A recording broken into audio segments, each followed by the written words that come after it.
Opa, vou continuar ainda falando nessa questão de mistérios, enfim, coisas relacionadas a pessoas que infelizmente já foram. Então a gente tá falando de Jorge Luiz Borges e também nós vamos falar sobre Beethoven. Sim, ó, Matéria do Terra, muito boa por sinal, Matéria do Terra, obrigado aí ao Portal Terra. Então a gente tem que tem que honrar aí a fonte de onde veio esse conteúdo, que não é nosso. Como mechas de cabelo podem dar pistas sobre causa da morte de Beethoven? O famoso compositor e pianista alemão tinha provável predisposição genética para a doença hepática e contraiu infecção por hepatite B meses antes de sua morte, indicam testes conduzidos por cientistas. Então, o que acontece? Uma equipe de pesquisadores de Cambridge analisaram. Essa equipe analisou 5 mechas do cabelo de Beethoven, né, e fez toda uma reconstituição do genoma aí, né, desse DNA. Na verdade, fez o sequenciamento do genoma para dar um entendimento de algumas informações a respeito, enfim, de como é que foi a vida do compositor aí. Mas eles conseguiram entender algumas coisas através dessas mechas. Ou não entender, né? Ainda tem coisas aí que precisam ter um caminho de pesquisa mais apurado. Mas a primeira, digamos, a primeira resolução que eles tiveram é que ainda não é possível identificar qual foi a causa da gradativa perda de audição por parte dele, né? Então, nessa sequência do genoma ainda não se está claro por que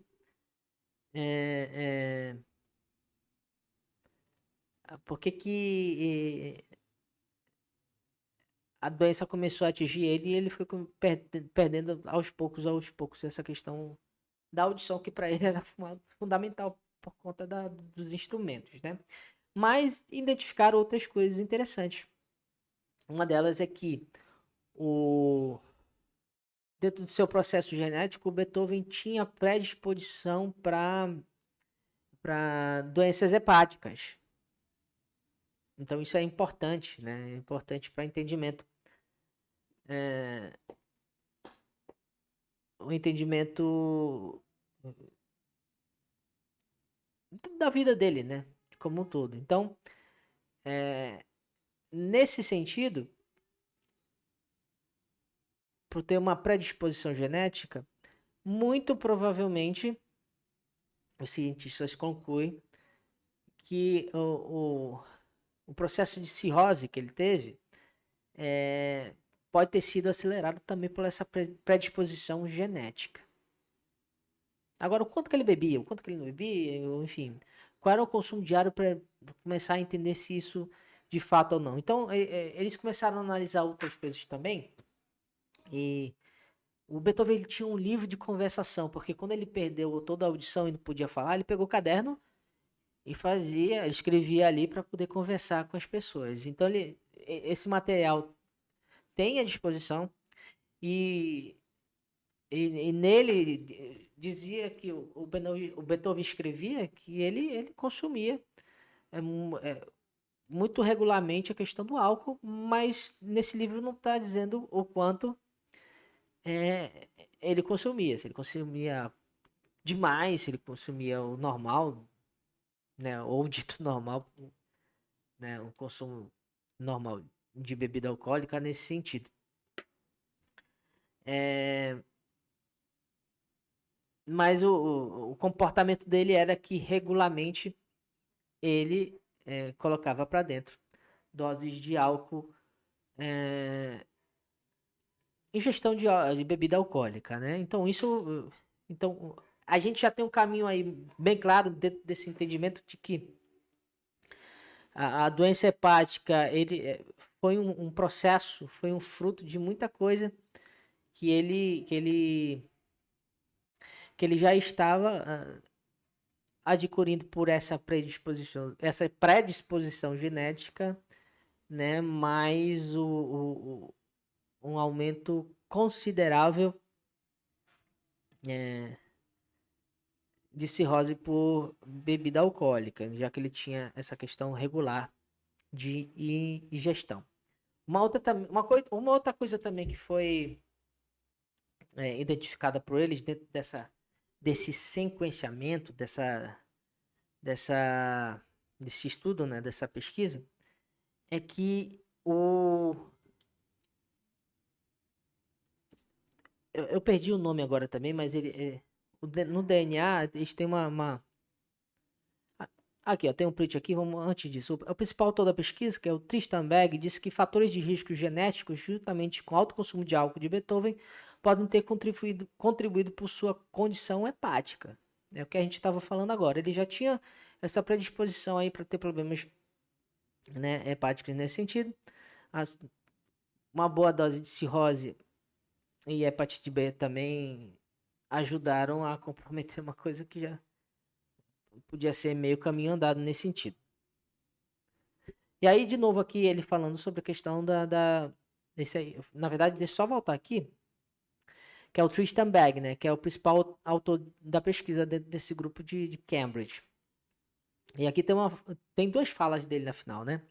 Embora a maioria dos seus contemporâneos afirme que seu consumo era moderado para os padrões vienenses do início do século XIX, isso provavelmente representava quantidades de álcool conhecidas hoje como prejudiciais ao fígado, disse o especialista. Então, só reformulando o que eu falei. Assim, apesar de não ter identificado precisamente o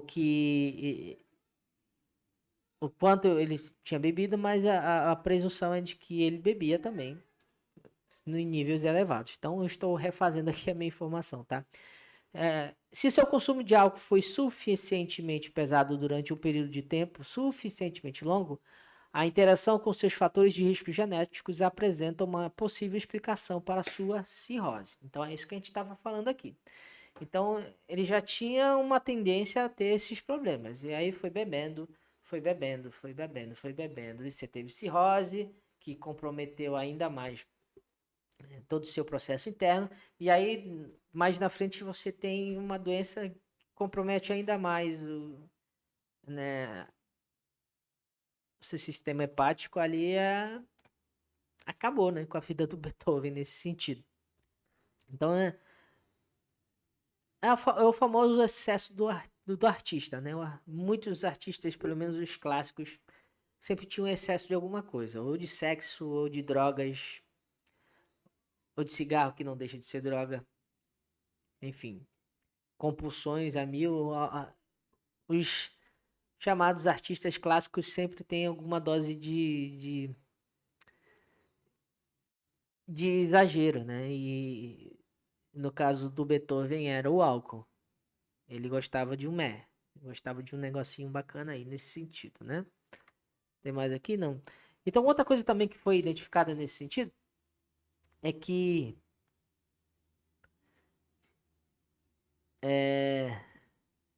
eles continuaram nesse sequenciamento. Tem um nome técnico agora que eu esqueci dentro da matéria que falava, mas tem um nome técnico que identifica uma coisa que era, em suma, é que ele era filho de um fruto extraconjugal. Então, pelo sequenciamento, tem um nome técnico agora que eu não lembro, mas eles fizeram a comparação do DNA dele com o pai e a mãe, que teoricamente são identificados com eles, e naquela configuração ali, né, o DNA o sequenciamento do Beethoven não combinava com um dos dois pais. Então, eles deixaram isso muito claro dentro da experimentação que eles estavam fazendo. Enfim, Beethoven teve uma vida muito complicada, né? Desde o início. Então, e aí une ao mal da maioria dos artistas, que é ter as suas compulsões, de ter ah, seus conflitos internos e jogar tudo isso dentro de algum tipo de malefício para o seu próprio corpo. No caso aí era do Beethoven. Então ele, durante a vida dele inteira, ele foi se matando, né? Isso é uma coisa muito óbvia, assim. Ele foi se matando.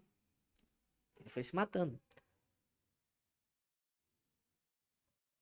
Foi dando lugar cada vez mais para a bebida na sua vida. Com as predisposições que ele tinha, isso foi comprometendo todo o sistema interno dele, até que chegaram as doenças finais aí para complementar toda a tragédia da vida do Beethoven.